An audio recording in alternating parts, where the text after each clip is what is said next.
Bom ter de volta aqui comigo, então, nossa aula 2, tá? Exercício também 2 do nosso capítulo 3. Diz o seguinte: todas as funções seguintes são do primeiro grau, ou seja, é a nossa função afim, né? A nossa função afim também é chamada da nossa função do primeiro grau. E possui termo independente nulo. O que é o termo independente nulo?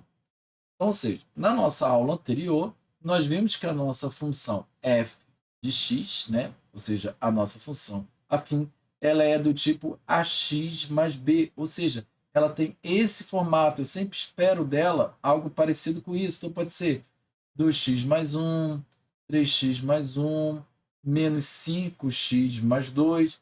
Ou seja, eu tenho um termo A e um termo B. Esse meu termo A, mais para frente a gente vai conhecer ele é conhecido como nosso coeficiente angular e nós trabalhamos ele também na nossa geometria, mas eu vou deixar para frente. O que importa agora é que você conheça esse termo aqui, que ele é chamado de termo independente. E ele também é muito comum em outras funções que a gente também vai ver, como por exemplo a nossa função quadrada. Por exemplo, quando eu tenho ax mais b, perdão, ax ao quadrado mais bx mais c, esse aqui também é o meu termo independente. Ou seja, independente do quê? Independente da minha variável. Então, ou seja, ele não varia, ele é uma constante. Então, esse valor aqui é o meu termo independente. Então, ou seja, se você olhar, tá vendo aqui, ó, lembra que eu acabei de falar que eu sempre espero uma função do tipo ax mais b? Então, aqui, ó, o meu a vale 2, mas o meu b ele é igual a zero. O meu b é igual a zero, como eu tenho um ax mais zero, repara uma coisa que não faz sentido eu carregar esse mais zero.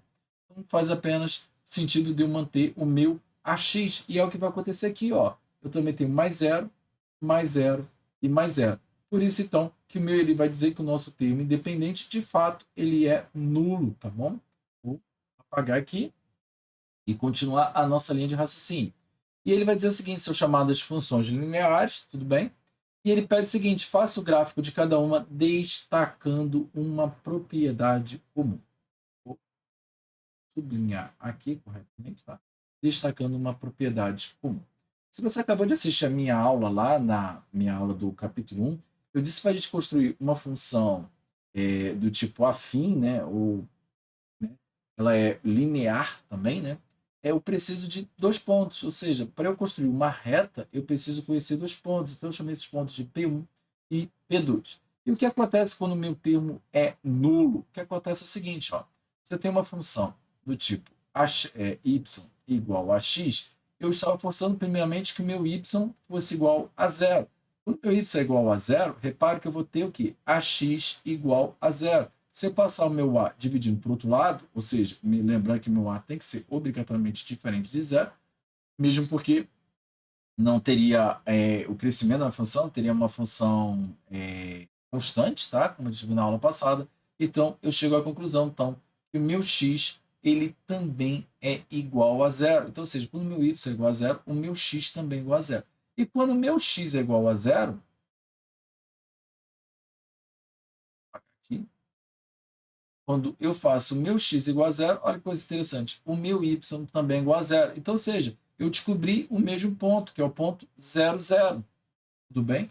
Então, ou seja, quando eu tenho uma função desse tipo, que o meu termo independente ele é nulo, eu sei que ele vai passar na minha origem. Então, tá aqui, ó, que é a minha origem. A minha origem é isso aqui, ó, esse ponto, ó, aqui, ó, quando é zero em x e zero em y. Só que é só, eu preciso conhecer dois pontos e até agora eu só conheço um ponto.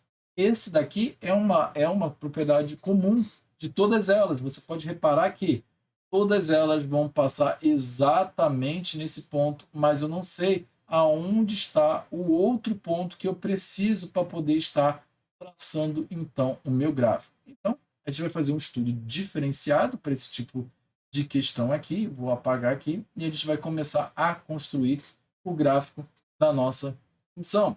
Vamos então começar pela nossa letra A, quando o nosso y ele é igual a 2x. Então, logo de cara, a gente já sabe que ele passa no ponto 0, 0, porque isso aqui é uma, vamos dizer assim, né, como o próprio autor chama aqui, uma propriedade comum. Então, o que eu vou fazer é associar um outro valor, vou forçar um outro valor. Lembrando que quando eu forçava o y ser igual a zero e o x ser igual a zero, porque é conveniente para mim. Por quê? Porque quando o meu y é igual a zero, eu sei que ele está cortando o eixo das minhas ordenadas. E quando o meu x é igual a zero, eu sei que ele está cortando o eixo das minhas abscissas. Então, eu estou trabalhando um gráfico muito próximo da origem. Quando eu tenho esse tipo aqui, eu faço simplesmente, eu associo aqui, ó, por exemplo, o meu x ser igual a 1. Ou seja, eu posso associar a outros valores porque ele é uma variável. Quando eu associo que o meu x é igual a 1, eu descubro então que o meu y nesse mesmo ponto é o ponto 2. Então, eu já descobri um outro ponto em que o meu gráfico passa, que é o ponto 1, 2. Construo aqui o meu plano cartesiano. Tudo bem? Lembrando que se trata, como a gente viu, de uma função crescente, porque ele é uma função positiva. Sendo assim, eu já sei que ele passa no ponto 0, acho o meu ponto 1 aqui, e eu sei que ele passa, então, no ponto 2. Faço aqui, ó, uma mini... Né, para poder, como é uma função crescente, eu vou estar tentando usar aqui a nossa linha verde. Não ficou legal. Então, é a nossa função constante também aqui. Então, tá aqui o gráfico da nossa letra.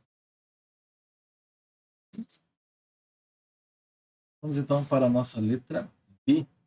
A nossa letra B, aqui ó, o nosso y ele é igual a menos 3x. Novamente eu vou forçar o meu ponto x ser igual a 1 e descobrir então que o meu y ele vale menos 3. Se trata então de uma função decrescente, porque o meu sinal ele é negativo.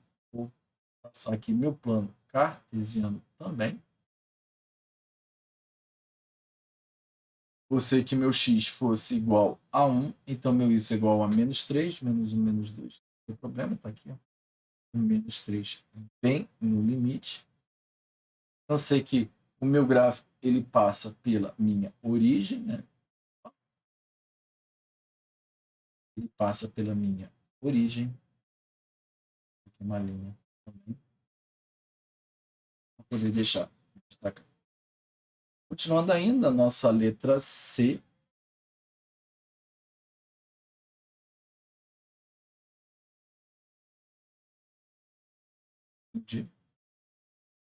A nossa letra C, o nosso y ele é igual a metade de x, né? Meio x, ou seja, se eu forçar o meu x ser igual a 1, eu vou achar meio. Então, convenientemente, eu vou forçar meu x ser igual a 2. Eu vou ter 2 dividido por 2, e encontro, então, meu y igual a 1.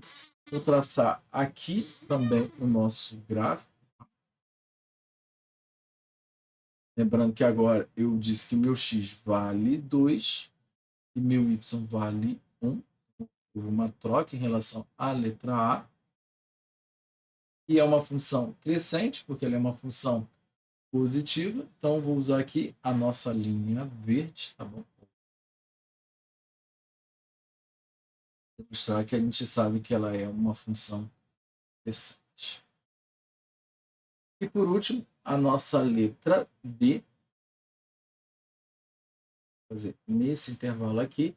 Já é o nosso y igual a menos x. Vou aproveitar aqui, então vou forçar aqui o meu x seja igual a 1, então eu descubro que, na verdade, o meu y ele é igual a menos 1. Então, traço aqui também o meu plano cartesiano. Então, quando o meu x vale 1, o meu y vale menos 1, é uma função do tipo decrescente, como a gente pode ver aqui, o nosso sinal negativo. Então, nesse ponto de cá, o nosso. Então, aqui o gráfico das nossas duas funções, tá bom?